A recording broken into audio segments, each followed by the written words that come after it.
I'm my most beautiful when I'm fighting. I just think it's very crazy that people say the things that they say in the world thinking that they won't get smacked in the face. People ain't worth my energy, and I know one thing for sure and two things for certain. They can't whoop my ass. In order to show up as yourself as a black woman in sports, none of that is luck. Now we talking about conquering the world 17 times, and you think people having relationship problems supposed to overshadow that? Oh, please. Hey guys, welcome to Too Personal. I'm Joy Taylor. Thanks for joining us. Make sure that you hit subscribe and follow us on our social media pages at Too Personal Show. So excited. The GWOAT, Claressa Shields, is joining us this week. She has a big fight coming up. The undisputed heavyweight world champion boxer. She's amazing. Can't wait for you to hear from her. So make sure you go and check that out and stick around for that. And of course, we'll do Never Too Personal. We have a great one this week, and you can always join the show as a part of Never Too Personal. Email toopersonalpodcast@gmail.com, or you can DM us in any of our social media platforms to be a part of the show because we love hearing from you. So I want to talk about Sabrina Carpenter and feminism today, you know, two of my favorite topics. I love Sabrina, and I would fight a war for her, but I really need to understand what it is that you guys want from our girl. She recently released Man Child, her new single, and announced that she has a new album coming up, Man's Best Friend. And everyone is flipping out. And by everyone, of course, I mean women, because men don't listen to Sabrina Carpenter. And she's constantly getting accused of doing things for the male gaze. She's being called a pick-me. She's being accused of holding up misogyny, and overall, the conversation about the album cover and what Sabrina is and what her aesthetic is very stupid to me, because this is obviously satire. But outside of that, I really just find the conversation about Sabrina and how she dresses and how she shows up to be very ironic, because feminism is about women being able to show up however they want to. It's about equality. It's about women not having to be defined by certain things, by having to be defined by having children, by having to be defined by the man that they're with, by having to be defined by what they look like or what their bodies look like or how they dress or how they choose to show up in the world. So the idea that she's anti-feminism or setting feminism back or offending women by showing up as she wants to show up is really crazy to me. Women can't do anything right. And in this particular conversation, it's other women who are angry at Sabrina. Who is for women? Like, this is for the girlies. The men are not listening to Sabrina Carpenter. This is for women. Her shows, the outfits that she wears, women are there enjoying those shows. So she wearing the lingerie for women? How is it for the male gaze when her primary audience is women?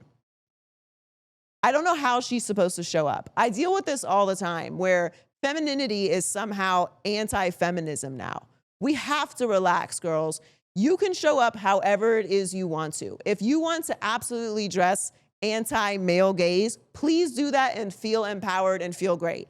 If you want to show up in a tight leather skirt and a low-cut top, please do that and understand that you are empowered. Women are constantly defined by this. And anytime anything is sexual, it automatically defaults to, this is a patriarchal idea of what sex is, and it is for men, and this is anti-feminism. What's anti-feminism is berating a woman for showing up as she wants to. Ilona Maher posted this on her social media a few weeks ago, talking about her Sports Illustrated swimsuit post, and she specifically said, the thirst traps are for the girlies. That's the truth. The thirst traps are for the girlies. The thirst traps are for the girlies. It's not for the male gaze. Everything is not for the male gaze. Stop calling women pick-me's because they want to put lipstick on. It's getting outrageous. It's defeating the purpose of the conversation. And on top of all this, guys, it's satire. Please keep up. Please keep up, because we can't do anything right at this point. So I'm anti the Sabrina slander. I'm really excited for the album. I love the album art. She can do anything that she wants that is sexual or not sexual. And I love that her response in Rolling Stone was, you guys are the ones that are obsessed with sex. The songs that do the best on her album are the sexual ones because those are the ones that you like. Everyone else is obsessed with sex. She is showing up as a beautiful woman, and she is sexual. The end. That's it. Now it's time to get to Claressa Shields. All right, I'm very excited to have Claressa Shields, the first American boxer to win 2 Olympic gold medals, the current undisputed heavyweight world champion known as the GWOAT, greatest woman of all time. Claressa, welcome to Too Personal. Thank you for having me. I consider myself to be a fighter. Okay. The few weeks ago on the show, I was talking about how I think it's very crazy. Obviously, your hands are registered weapons. Yeah. So we're not the same. You are a world-class fighter. You cannot lose your temper and put your hands on anyone. No. But, you move around the world as I do, and people talk crazy sometimes. And I just think it's very crazy that people say the things that they say in the world thinking that they won't get smacked in the face. Yeah, I think that's what the internet kind of created. You know what I'm saying? Yeah. The internet created a space for people to say wild things and not have any consequences. Yeah. When you are getting ready for a fight, how much does talking trash or like the build up to the fight fuel you? I'm more of the trash talker, so I kind of get inside my opponent's head. But I don't do it through social media. I mean, well, I like to do it face to face when we have our face offs and when we're sitting down talking to each other or we're doing interviews. I'll say certain stuff that they're going to see. But as far as in like on social media, I don't know. I'm not like big on like trolling my opponents on social media. But you deal with a lot of, how do I want to say this? I feel like with women in sports, there is an expectation of how you are supposed to show up, right? Mm-hmm. Like the demeanor that you're supposed to have. You're supposed to have this sportsmanship about you. And if you don't show up the way that they want you to show up, then you're somehow doing it wrong or you're disrespecting the sport. Do you feel like that is a thing for you? No, I'm a boxing champion. I'm pound number 1 woman fighter. So whatever I'm doing is working. But I will say that I don't feel like I owe anybody anything when it like comes to boxing. Like how I show up is how I show up. Some days I'll show up in my nice hair and my makeup, and then other times I'll show up in my braids and my gloves. It's more of whatever I have to do to remain being on top. But I do feel like I don't fit the mold of the ideal woman when it comes to sports, because they want you to be quiet. They don't want you to be confident. They don't want you to, be passionate about what you're doing. They want you just to kind of like be all the opposite of what I just said. Yeah. And kind of just like let them tell you what to do. And I'll be like, listen, I'm the boss here. I call the shots and this is my career. So that's how I've ran it since 2012 Olympics when I was 17 years old. And that is what gives you the confidence to show up and be the best, is being authentic to yourself. Yes. And how do you feel like you define femininity? Because you're not one thing. And like you said, like you might have your braids and your shorts on or your sweats one day, or you may show up looking put together like today, just stunning. I walk out like, oh my God. Thank you. She's here to talk to me. And you have these, different dichotomies, as all women do. Yeah. We are not, we don't show up as a singular thing. But I feel like with sports, femininity is either under attack, like, okay, you're doing too much. Like, oh, you got your hair done, you got your lashes done, you're doing too much. Or if you don't do enough, like we're just constantly criticized. So how do you define your own femininity? I just do what I want. Like what I should wear, how I should dress, my makeup, my hair. Some days I go to events and I come to do podcasts and I will come with no makeup on, but the skin be popping and I'll have my hair done. I think I do whatever makes me comfortable, and I think that just, I have accepted that it's like a Beauty and the Beast type thing. Some days I can be beautiful and then other days it requires me to be a beast. And I just kind of roll with that. You know what I'm saying? Like that's what I like to do. But when I feel like getting dressed and putting it on, I will, but I think that my career doesn't always have time for that. Like this hairstyle here. I mean, to get this done, you know how much it costs for installing in these bundles. It costs almost $1,000. Yeah. But this hairstyle will not last a full week of training.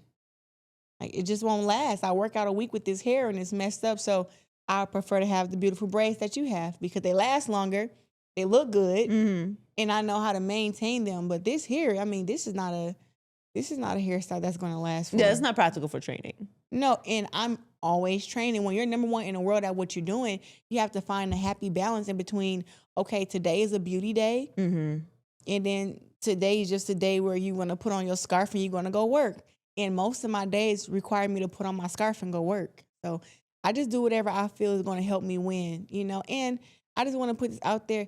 Everybody's ugly to somebody and everybody is pretty to somebody and beautiful. I think beauty is in the eye of the beholder. And honestly, I don't want to look good to everybody. Yeah. You know, I think that my man thinks I look good. My niece calls me pretty. Okay? My mom calls me beautiful, and that means a lot to me.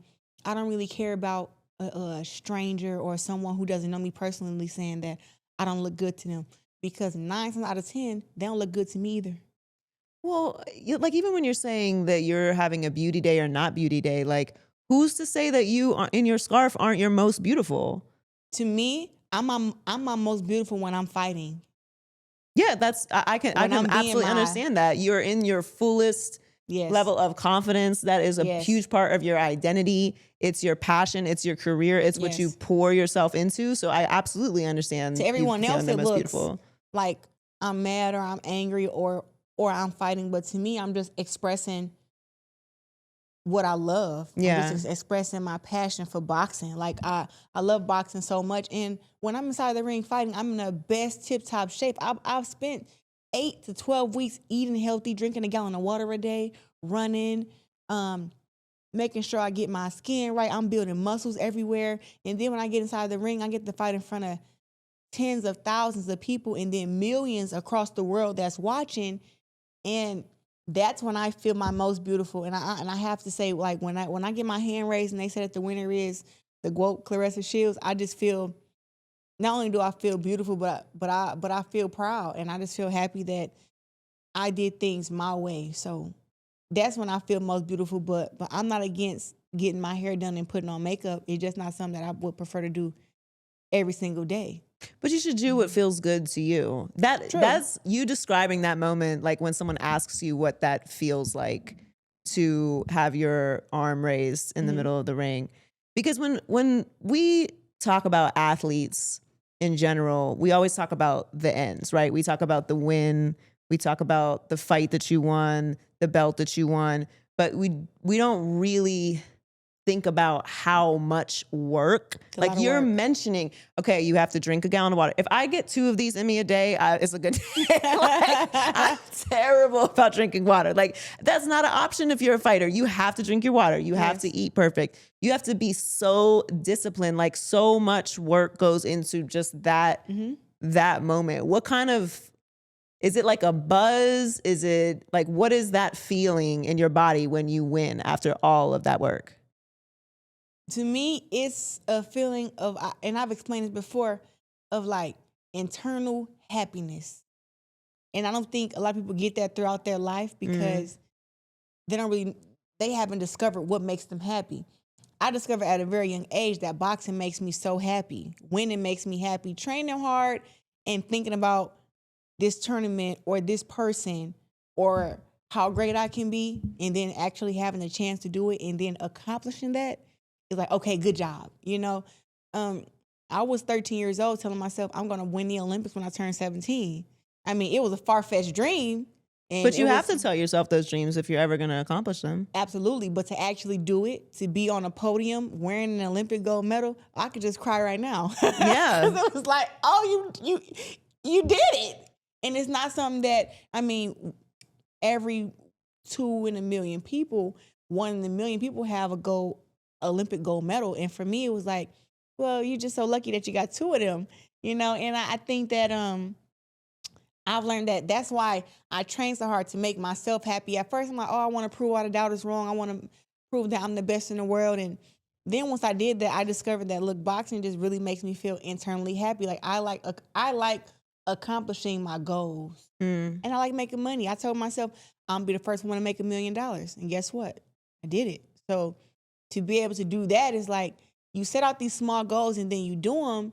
And that's what it's about for me. It's not really about anybody else. It's like me setting these big goals for myself and being like, all right, now go get it. I don't like the word luck though. See, You weren't lucky to win 2 gold medals at all. Well, I like luck because my birthday is on St. Patrick's Day. Okay. My nephew's birthday is on St. Patrick's Day. So I'm a too. little biased. You are, you know what I think? Here's why I don't like the word luck. I think it diminishes all of your hard work. Got you. I think it diminishes your talent, your sacrifice, your discipline, your focus. I definitely didn't get lucky. I can say that because I won every fight in the Olympics. Every fight I won, like just and I think down, I think there are some things that you could be lucky. Like you could be lucky to be born with the body that you have. You could be lucky to be born with a little bit of talent. You could be lucky to be born a dreamer because you're a dreamer. And not everybody is. But I think sometimes when people say the word luck, and I'm not criticizing you for saying it. I'm saying like when people say that someone's lucky, like you are not lucky. You are a champion. Hardworking. You are a hardworking woman. And not just like, okay, we all work hard.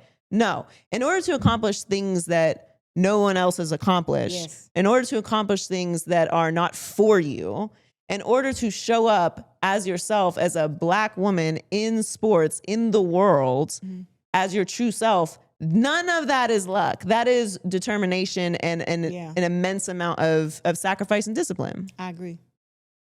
Yeah. I agree. With a little bit of luck, but I agree. With a little bit. She's like, give it up. It's okay. It's okay. It is. I do think there's a little bit of chance there, but I do think that it is remarkable to be able to do what you do. And obviously I work in sports and, part of my job is giving opinions so we can be critical and it's part of what we're supposed to do.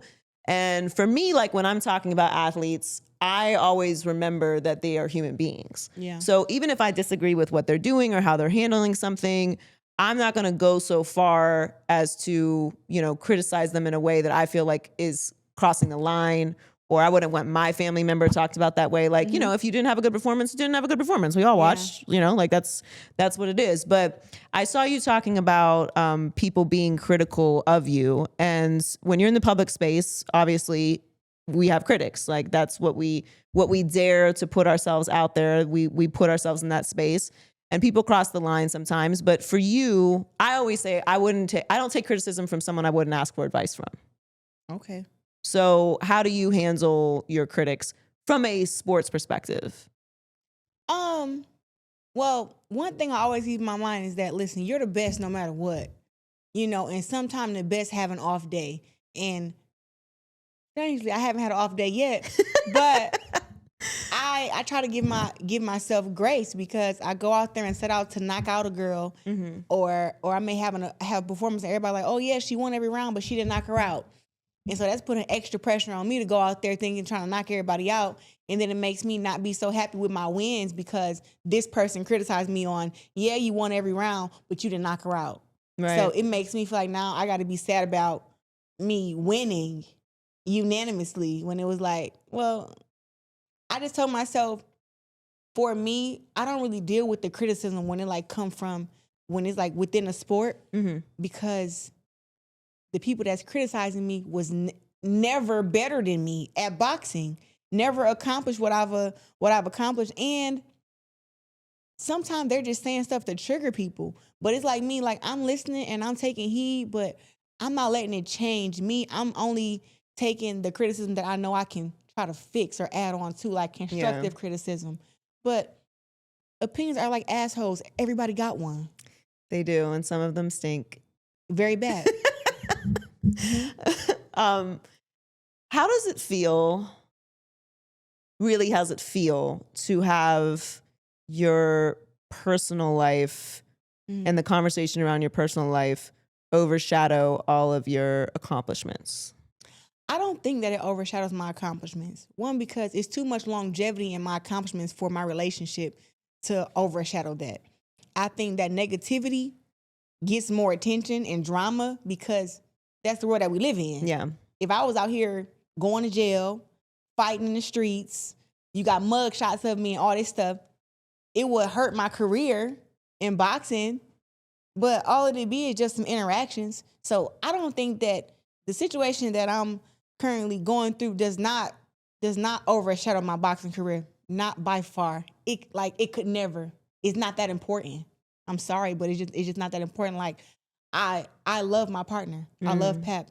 You know what I'm saying? And I've always been a person to display my love for who I'm with publicly. You know, yes, it's a situation here, but please, like that doesn't. I'm going to go and fight July 26th. Yes. I'm going to defend my Undisputed Championships. I'm going to be watched by millions. I'm going to sell out with 19,000 people up in Detroit. And then I'm going to fight again. And there will always be negative talk, but it can't. Come on now. I've conquered the world 2 times. Hold on. I'm selling myself short. 4 times in the amateurs because I won the Olympics twice and I won a world championships twice. And then now we talking about conquering the world 17 times, and you think that a relationship, people having relationship problems, supposed to overshadow that? Oh, please! I don't know who made that up, but that's the first time that I'm ever hearing that, and I hope to never hear it again because it's not nowhere near true. And I got a whole biopic about my life because I'm so important and motivational. So yeah, I think it's just drama, and there are more people that like drama than positivity, and I think we all know that. We all know that. I very much know that. And I want to be clear, I don't think it does at all. It's a good question. In no way, shape, or form. No, I love that you're passionate about it because you're absolutely right. And I mean, I deal with this. Mm-hmm. So I think, you know, anytime that there is drama, people try to make it be the thing that defines you. So I love that you are unapologetic about everything that you've accomplished and should never sell yourself short about it. And you're absolutely right. That is catchier. It makes for headlines and clickbait on social media. Sure. But the reality is you have a long story career that is still continuing. 20 years. And of dominance. And none of that can be overshadowed by something like that. I asked you how you feel about the conversation because I know how I feel about the conversation. I feel very frustrated for women. I feel very frustrated for anyone who is being put into a space that is, I don't want to say unfair, but because you know what's fair in life, but in a space where like you've worked so hard, you've accomplished so many things. You have a movie about your life. Shout out to Ryan Destiny, that's my girl. Okay, period.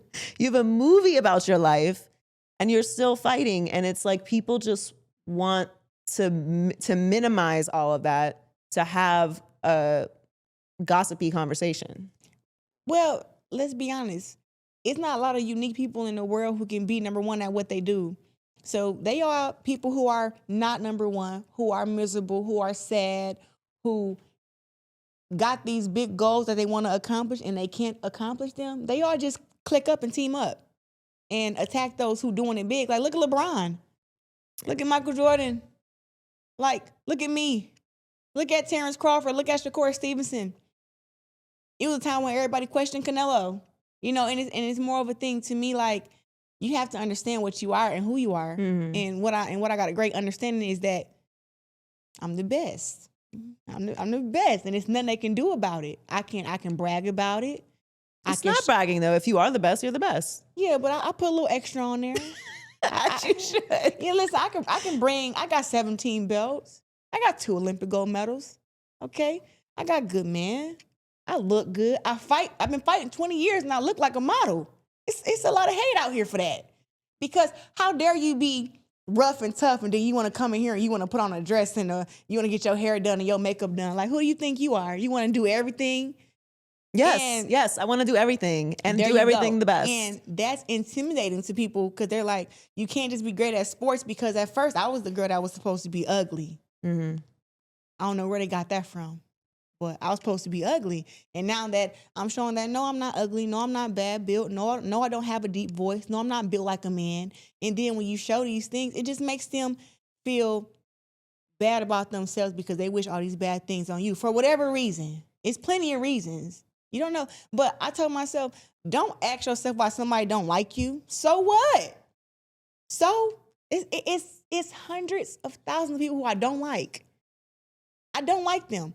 But am I going to go comment on a picture and say I don't like them? Oh, I like their hair or whatever? Well, no, because you're busy training and I'm busy being the best. The best. I'm busy being unique. And you know what? And if they focused on that, if they focused on themselves, on how they can be better, I wouldn't be so important to them. But you got to realize some people only got, it's about to blow your mind. Some people only own a social media account. And guess what? It's free. If Facebook charged for you to comment on somebody's post, a lot of folks would not be commenting. There would be no comments. Because they can't even afford it. So that's what I'm saying. Like, you have to really, I've been thinking about this stuff because of what I've been going through with this whole ordeal. And I've been thinking like the audacity of some of these people. And I said, you know what? You can't keep bothering yourself of why they're coming for you. I'm sorry, they're losers. I don't know what else to say because a winner don't act like that. A winner don't do that. I couldn't, listen, your pants, I don't think I would ever wear those pants, but they cute in their your style. I'm not gonna go on your page and when you post a cute picture with a pose and be like, girl, Joy, I never wear them pants. I just wouldn't do it. I wouldn't either. I would actually like the picture because we're cool. Right. And I'll keep scrolling. That's it. I mean, I agree with you. I've obviously deal with a lot of the same. I mean, for me, social media is a space where people have found the ability, like we said when we started, to have a lot of anonymity. It's a lot of a toxic conversation. Now, there's some positives in it, obviously. Like there have been movements and there's money and, you know, there's some level of connectivity or, you know, for people to be discovered and all those things. But to me, I think what I find fascinating about it is just what you said. I am looking for ways to get better. Mm-hmm. I'm looking for ways to laugh. I'm looking for ways to find joy, to find peace. I'm not looking for negativity, and it actually doesn't even naturally come to me. And maybe that's a part of who you are because of your upbringing. And maybe because you've had to overcome so much to become the greatest. Yes. That it's in you to not be bothered with the fuss. I can't say that I'm not bothered, right? But I've learned to confront confrontation. Mm-hmm. I clap back. But you're not consumed with it. Not all the time. So it does get to you then sometimes. Sometimes. But it takes for my personal life to be going good. If my personal life is going bad and that's going on, yeah, things can get like, oh man, I'm getting ready to crash out. I'm getting ready to get on my phone and go live and scream at everybody. And I've had those moments and I've had those thoughts. But each time it happens to you, you grow from it. And you like, last time when I was about to do that, remember? Or last time when you did do it, remember what happened? And for me, I'm trying to be so big in life. I'm telling you, like, I'm trying to be like Beyonce. That's my girl. I want to be just like her. Like, I want to develop such a strength in me that it doesn't bother me and that I have millions and millions of dollars, all these different styles, all these different hairstyles, making all this history, being the best at what I do. I want to do that. So it's just like, for me, it's like, whenever I stoop down to their level and I get back at it with them, because we all can blaze. We all can go find pictures and post bad pictures of people. We all can go and find dirt on, it's the internet, got dirt on everybody. Nobody's clean. We all can do that, but it was like, is that helping your purpose? Mm-hmm. Is that helping what you want to be in life? And listen, sometimes I be wishing I could find some of these trolls and whoop their ass. I'm telling you, I be ready like to, because sometimes be like, y'all need to get punched in the mouth. Some people, you punch them in the arm, and then they be soft. You punch them in the arm, they'll go cry somewhere and try to sue you for $1 million. They're just so soft. And to me, I have to keep telling myself, like, these people are dumb. They are soft. They are weird. They are miserable. And so if you keep trying to talk to them and trying to, I don't know how many times like I said, I'm not going to ask you why you don't like me. Mm-hmm. So what? I said something you ain't like. I did something you ain't like. I made you feel away because I bragged about how much money I got in my belts and this. So So what? I don't know. I don't know. I'm at a point where they can all just, the energy, you know what? I can say so much. What keeps you grounded? Because when I think about crashing out, which I'll be honest, I've thought about crashing out for sure. When I think about crashing out, one, I'm like, I don't want anyone to think that they got to me. Mm-hmm. So it's it's a pride thing. But also it's like, to your point, if you don't like me, you don't like me. That's a personal problem. Yeah. That's your problem. Because I like me. And no matter what anyone says about me or what anyone does or what anyone makes up or persists that is reality, that doesn't change what I know about myself and what I know to be true. So why am I going to give that energy? And for me, it's really about, to thy own self be true. Like, you know that you're the best. You know the work that you put in. You know the person that you are. Yes. And when you know all of those things, it makes it easier for you to move through the world in it, even when the world is being very dark to you. Yeah. What keeps you grounded? What keeps me grounded with all this stuff going on? Looking towards the future, knowing that some problems are just too big for me to handle, but God gonna handle it. And I had to remind myself all the time, like, look at the situation in a full circle. Mm-hmm. You're the winner. You're the best. And people hate the best. I mean, I've seen it all throughout my career.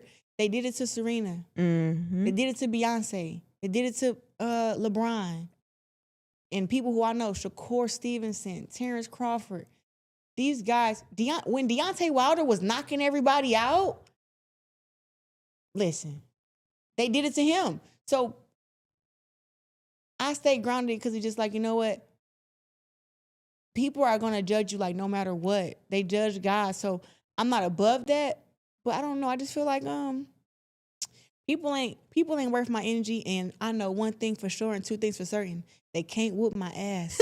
I catch any of these people up in the dark alley, it's over for them. It's over for them. And when I think about that, I kind of laugh like, yeah, it's good. Because Lord knows what I do to that one. That's true. They cannot whip your ass. Let's talk about your movie. Yeah. Okay, so this is, you were an executive producer. Mm-hmm. What was your emotion the first time that you watched it? Because to have a movie about your life, and it's a Hollywood feature film. It's beautifully shot. Mm-hmm. It is inspirational. And you're sitting there watching it for the first time. Like, what is washing over you? Because I asked you, what's it like to have your hand raised in the ring? Is it a similar experience to that? No, it's different. It's like you watching your whole life play out in front of your face. And it's like some of this stuff you buried behind you buried in the back of your head because it hurt too bad to deal with or hurt too bad to actually relive. Mm-hmm. And when I'm watching it, when I was watching The Fire Inside, I just couldn't believe it. I mean, I can't even wear makeup when I used to go to the premieres because all I do is just cry.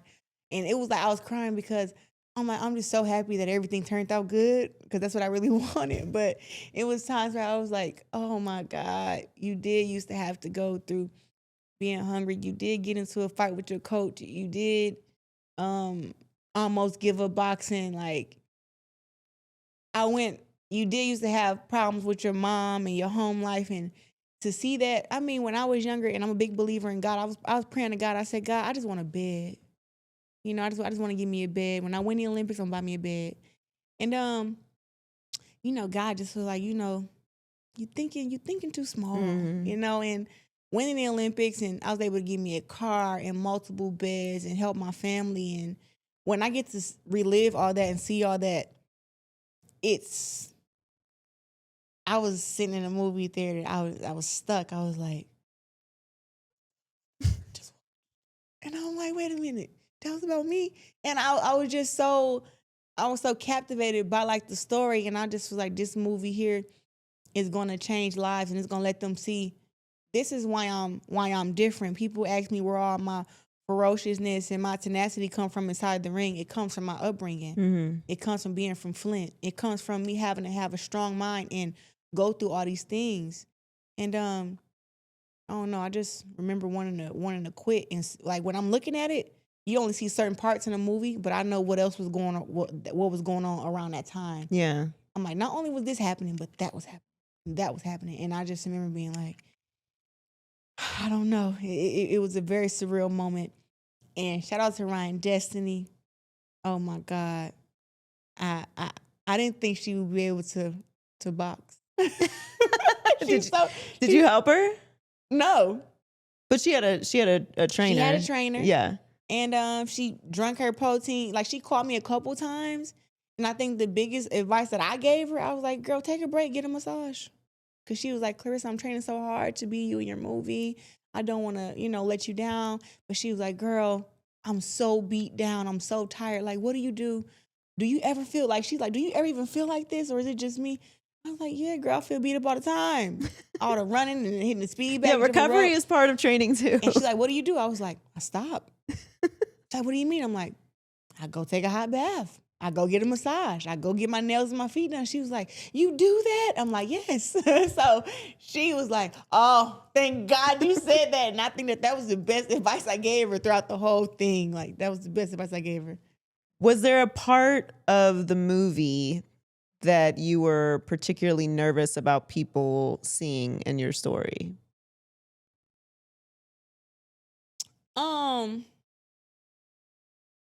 So my mom is still alive, and so is my dad. And I was like, I don't want them to be triggered by it. I feel like I'm used to being scrutinized and people criticizing me all the time. Yeah. But I feel like I didn't want that on my parents, because you may not get the mom that you want, but you get the mom that you need.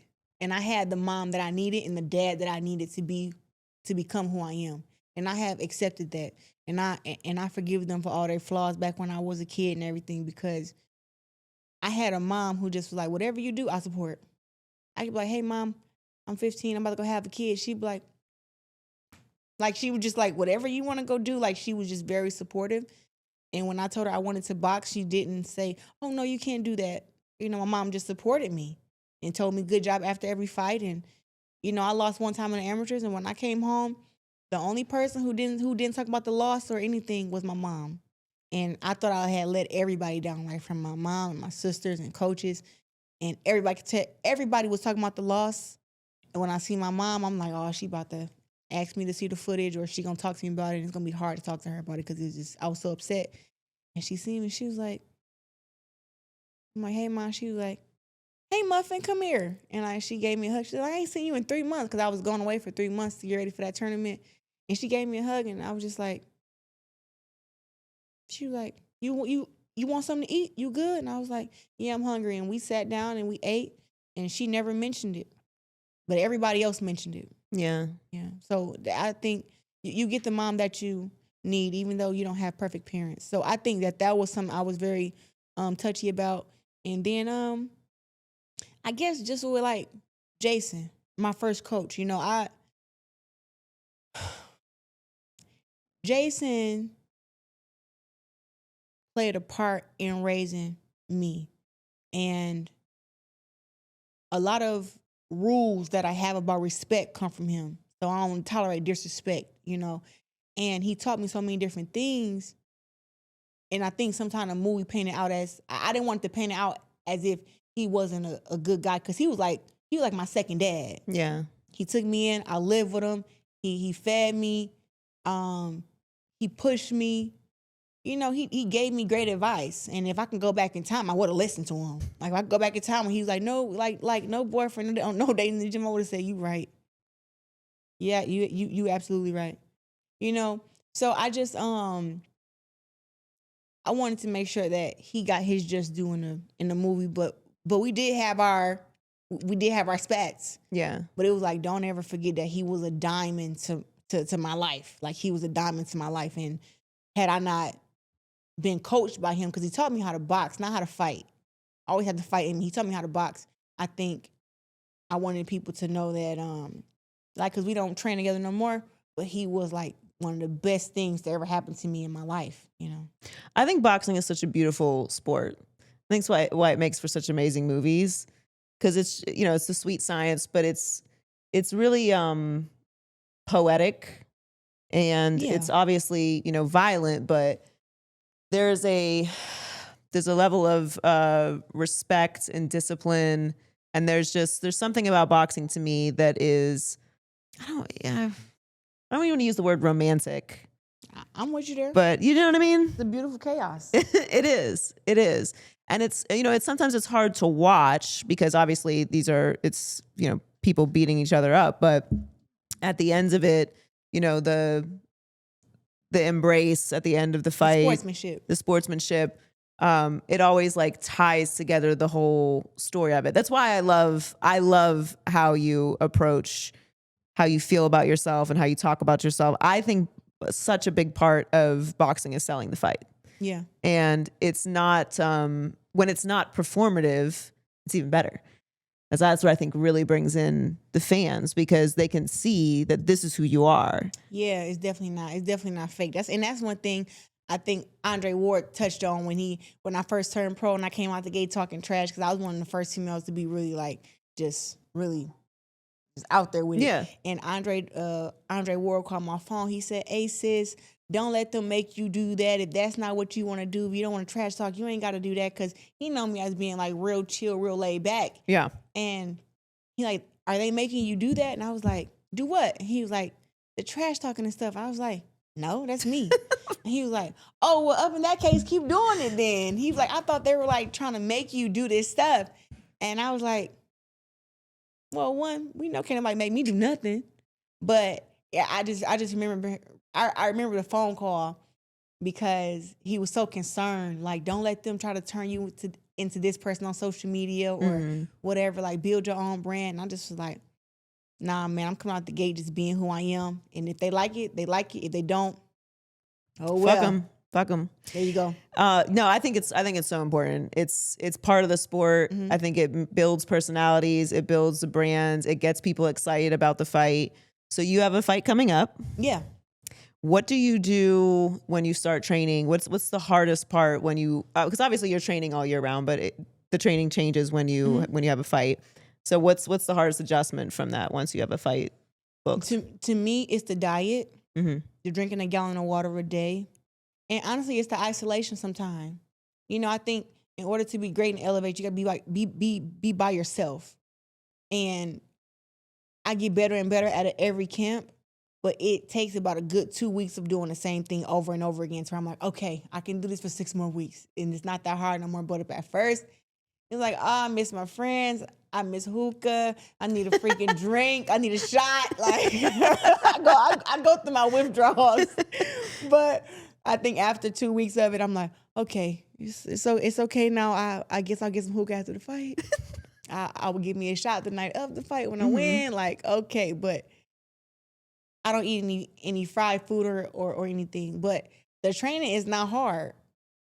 People think that training is hard. Training is not hard. It's the other stuff, the stuff that you can't do, the sacrifices for me. Do you party when you win? Yeah, I party when I win. I party at 6 o'clock in the morning. The fight be over around like 11:30, 12.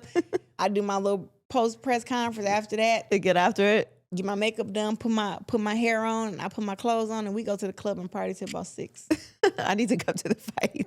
Yeah. I don't know if I can do 6 in the morning. I might have to Okay, 4. a couple. Yeah, I'll cut it at 4. I'll get a couple Red Bulls in me. You know, I really can't drink liquor anymore. So wine and champagne. Listen, I was really just talking trash. I get one shot of liquor and I'm drunk.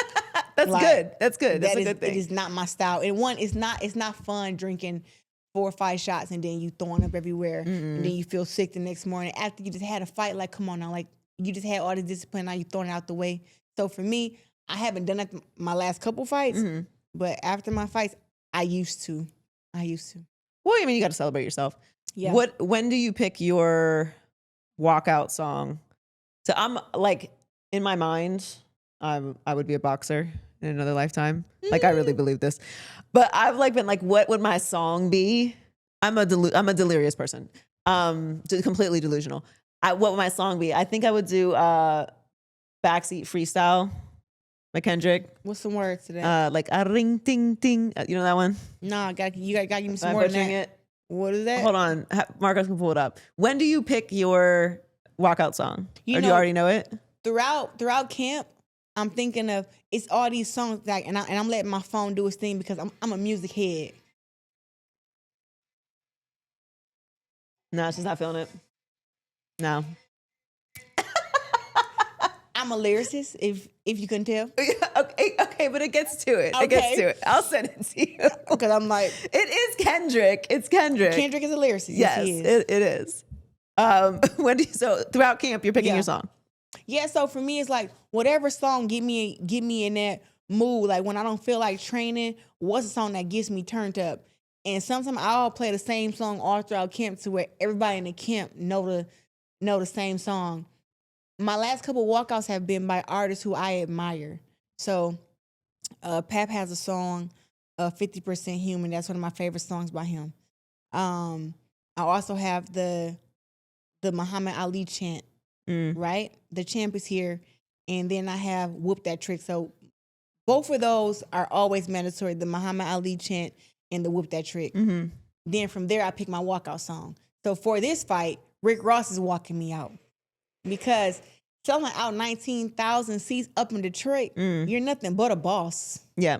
And I think that's something that I want to come out to. I'm a boss, and then they got the one with him and DJ Khaled.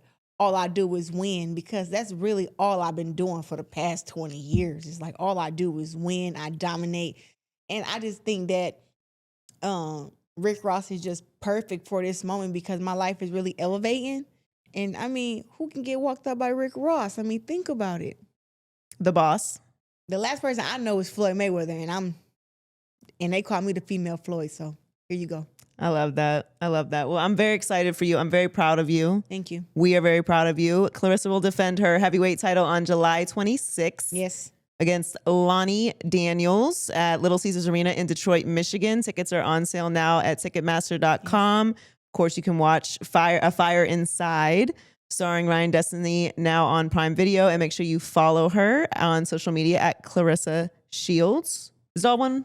Am I reading that right? One. It's all one? Okay, good. Well, before you go, how special is it to be able to fight in Michigan? You're from Flint, Michigan. You're going to have the fight in Detroit at Little Caesars Arena. How special is that? It's nothing like fighting in Michigan and definitely fighting up in Detroit up at Little Caesars Arena. It's special because I'm the only fighter to ever fight the main event at Little Caesars, being a woman fighter. And when I was coming up, women didn't have these type of opportunities, but they keep giving me the opportunity over and over and over again.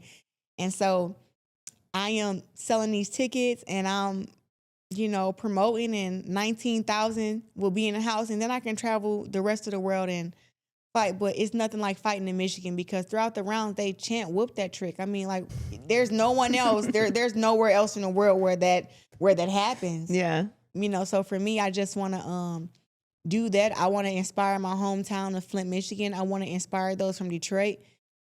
Listen, those who came from nothing, sometimes it's hard for us to find faith and to find hope. And I'm hoping that they see that I came from where they come from or even in worse conditions, and I still made it to where I am. So it's possible for them too. So it's always great to fight in Michigan, and I'm gonna turn them up. Lonnie she gonna have to see me. Well, we're all gonna see you. I'll be watching. Okay. We're rooting for you. Thank you so much for coming by Too Personal and being so open and honest. And it was lovely hanging with you. Same here, girl. And I'm gonna get some different pants because you don't like these pants. I'm just saying I wouldn't wear them, but they cute. No, it's okay. It's okay. I like these pants. They kind of cute. I'm just saying. See, but I would never comment that. That was the point I was making. You gonna keep it in your head. You sick. Crazy. I'm with you. They chant that in between the rounds, man. It's crazy. Love talking to Claressa. Make sure that you go and follow her on social media. And if you're in town, go and check out her fights. Now it's time for Never Too Personal. We love hearing from you guys. You can email at toopersonalpodcast@gmail.com, or you can DM us on all of our social media platforms at Too Personal Show. I love this question. Please speak on friends being friends with your enemy as well. Is that doable? So I think this is a great question because this requires a lot of nuance, and I am somebody who has enemies. I don't think that there is one answer to this question because I think that why someone becomes an enemy is important. I think what the relationship was with your friend and that person before you matters. how close you are to this friend that is friends with your enemy, what kind of relationship you and the enemy had before they became an enemy. There's so many different questions and so many different ways to define whether it's appropriate or not for your friends to still be friends with them. Enemy is like a very strong word. It's not somebody you fell out with. It's not somebody that you don't like. Enemy is someone who you are absolutely opposed to, who's probably done some extreme harm to you, or whatever it is that happens earned them the title of the most extreme thing, an extreme relationship that two people can have that is negative, which is enemies. As someone who has enemies, I think it's very difficult for someone who is extremely close to me to still be friends with them. Now, I have friends who are friends with my enemies, but they're not people that are extremely close to me. And because of the nuance of their relationship prior to my relationship with my friend, I give grace for them continuing to be cool with them because their relationship is different with them. And people have different experiences with other people. I also think it matters why you're an enemy. Like, did they do something beyond unforgivable that would actually put that friend in harm's way as well? Like, there's so much nuance to apply to this. And I know people feel very strongly about this, so I'm very curious what your thoughts are. But I think that this is just a very big nuanced topic. It's not a yes or no answer for me. There's a lot of variables, but I will say unequivocally, it'd be very hard for someone who is extremely close to me, like one of my closest friends, to be friends with one of my enemies. That would be difficult for me to handle. So I hope that answers your question. If you want to be a part of the show, email twopersonalpodcast@gmail.com or DM us at twopersonalshow. If you haven't already, hit subscribe. Go on and hit that, and we'll catch you guys next week.